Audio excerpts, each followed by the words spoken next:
其實牧會咗6年之後咧，發覺喺以往嘅神學裝備或者牧養技巧，其實都發覺係唔足夠，特別面對住教會唔同嘅困難同埋挑戰啦。咁我希望咧有一個有系統性嘅裝備，或者係一個更 advanced 嘅裝備，以致我能夠面對住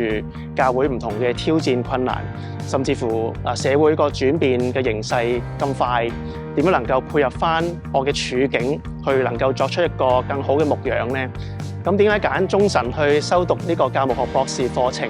咁一來中神係我嘅母院，二來中神係一個好注重學術嘅一間嘅神學院。咁我發覺喺教會裏邊嘅實踐係需要一個好紮實嘅神學嘅基礎。當然中神係一個好注重協作嘅神學院嚟嘅。咁我透過老師嘅講解咧，讓我明白到一啲神學嘅道理。不過咧，我哋每一個課程咧，我通常咧會見到會有2位嘅神學院嘅老師去帶領住我哋去教導同埋分享。咁我就透過佢哋嘅身上邊嘅學習，佢哋2位老師之間能夠互相嘅溝通，去協作去教導一個科目，繼而我就能夠去將呢種協作嘅精神咧，就運用喺自己嘅堂會啦、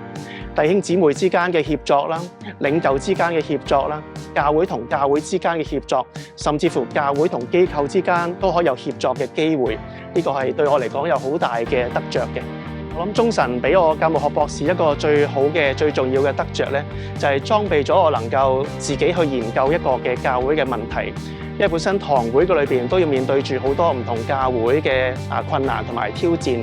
點樣能夠自己作出神學同埋聖經嘅反思，再按翻自己教會嘅處境去作出研究，然後提供翻一個方案。我諗中神提供咗俾我一個好大嘅幫助同埋裝備。